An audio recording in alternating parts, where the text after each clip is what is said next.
નમસ્કાર, હું છું તમારો મિત્ર મહિપતસિંહ ચૌહાણ. એક સત્ય ઘટના, 2 દિવસ પહેલાની એક સત્ય ઘટના જણાવવા જઈ રહ્યો છું. એક માં એના દીકરાની રાહ જોતા જોતા પોતાનો દમ તોડી નાખ્યો. જી હા, હું વાત કરવા જઈ રહ્યો છું આપણા વૃદ્ધાશ્રમની.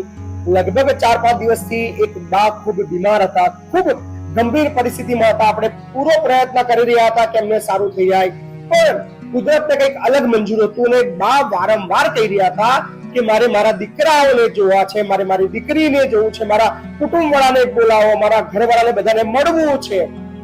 અમે વારંવાર એ લોકોને ફોન કરતા રહ્યા પણ કોઈ આવ્યું. એ બાની જો વાત કરવામાં આવે તો એમની અંતિમ ઈચ્છા હતી કે એમના તમામ દીકરાઓ ભેગા થઈ જાય, સાથે રહે અને છેલ્લી વાર એમને મળે. પણ માં નું એ સપનું એ અધૂરું રહી ગયું. દીકરો આવ્યો, ચોક્કસથી કહીશ, દીકરો આવ્યો, પણ બાના મૃત્યુ પછી આવ્યો. એ દીકરા પાસે એ બાના એ મૃત્યુ સમયના અંતિમ સમય માટે સમય ના મળ્યો. અમે વારંવાર કહેતા રહ્યા, અમે વારંવાર બોલતા રહ્યા, તમારા મમ્મી ખૂબ બીમાર છે, તમને વારંવાર યાદ કરે છે, થોડોક સમય કાઢીને આવી જાઓ. તમે ના લઈ જશો. અમે તમને એક વાર પણ નથી કહેતા કે તમે તમારી માને લઈ જાઓ. અમે કહી રહ્યા છીએ ફક્ત 1 મિનિટ માટે તમારી માને મળવા આવો. અમે દીકરીને 50 ફોન કરીએ છીએ. દીકરી એવું કે છે મોટા દીકરાને ફોન કરો, મોટા દીકરાને ફોન કરીએ એવું કે છે નાના દીકરાને ફોન કરો, નાનો દીકરો એવું કે છે મારી પાસે સમય નથી.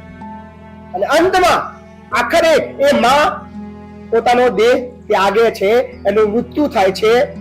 ભગવાન એ દિવ્ય આત્માને શાંતિ અર્પે, પણ એની જે આત્મા છે, એનું જે હૃદય છે, એ આખરી સમય સુધી એમના દીકરાઓને યાદ કરતો રહે.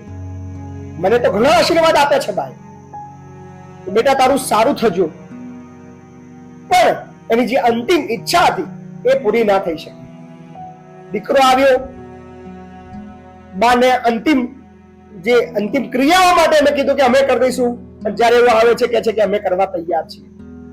પણ હવે શું મારા ભાઈ, જ્યારે તારી માં તને યાદ કરતી હતી, વૃદ્ધાશ્રમથી તને લેવા માટે, તને જોવા માટે તડપતી, ત્યારે તને સમય ના મળ્યો, તો હવે આ દુનિયામાં નથી રહી. હવે બદનામ તો નથી કરવા એ લોકોને, એ લોકોના ચહેરા તો નહીં બતાવું, એ લોકોના વિડીયો તો નહીં બતાવું, પણ હજી ઘણી માઓ અમારા વૃદ્ધાશ્રમની અંદર છે જે એમના દીકરાઓને યાદ કરે છે. અમારે અમારા દીકરાઓને જોવા છે, અમારી બહુને જોવું છે, અમારા દીકરાના દીકરાઓને અમારે મળવું છે. આશા રાખું છું આ વિડીયોના માધ્યમથી કાલે તમારું મનની અંદર મનમાં ના રહી જાય કે મોડું થઈ ગયું, યાર કાશ એ માના મૃત્યુ પહેલા કદાચ વૃદ્ધાશ્રમની અંદર પહોંચી ગયો હોત. એ બંને દીકરાઓ ખૂબ રડતા હતા, મેં જોયા. પણ હવે શું, જ્યારે માને સાચવવાનો સમય હતો ત્યારે ના સાચવી શક્યા, પણ જ્યારે હવે માં દુનિયામાં નથી, હવે રડીને શું કરશો? પણ કદાચ આ વિડીયોના માધ્યમથી હજી 200 થી પણ વધારે માઓ છે એમના દીકરાઓને યાદ કરે છે. આવો, મારું વૃદ્ધાશ્રમ તમારી રાહ જોઈ રહ્યું છે. અને હવે તો હું વિડીયો પણ નથી બનાવતો.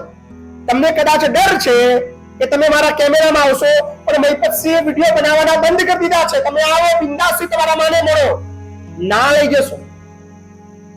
અહીંયા આવો, ખાલી મળો, તમારી માં સાથે અડધો કલાક ટાઈમ સ્પેન્ડ કરો, તમારા વહુથી ચોરી છુપ્યો.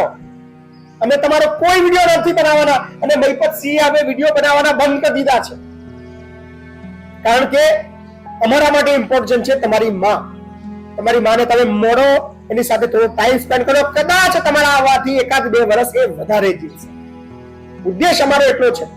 અમારો ઉદ્દેશ વિડીયો બનાવીને કોઈને બદનામ કરવાનો નથી, પણ અમારો ઉદ્દેશ છે એ તડપતી માના હૃદયને 2 ઘડીક ધડક આપવાનો છે.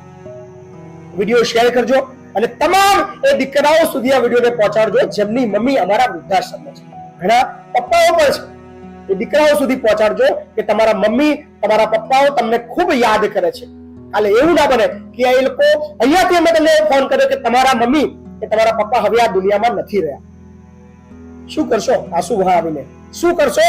કરોડો રૂપિયા એમના મૃત્યુ પછી વાપરીને. કદર કરી લો, જીવતા જીવ એ અમૂલ્ય છે.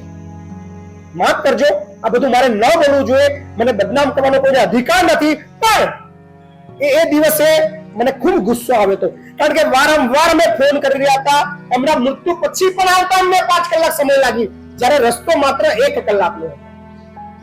આ દેશ, આ પૃથ્વીના લોકો કઈ દિશામાં જઈ રહ્યા છે અને ખૂબ વેદના થઈ રહી છે. એટલે કદાચ અમારે વિડીયો બનાવી રહ્યો છું. પણ આશા રાખું છું જેના પણ મમ્મી પપ્પા આ વૃદ્ધાશ્રમમાં છે, બે હાથ જોડીને અપીલ કરું, તમે ન લઈ જશો અમે રાખી લઈશું, પણ એટલીસ્ટ અમને મળવા આવો.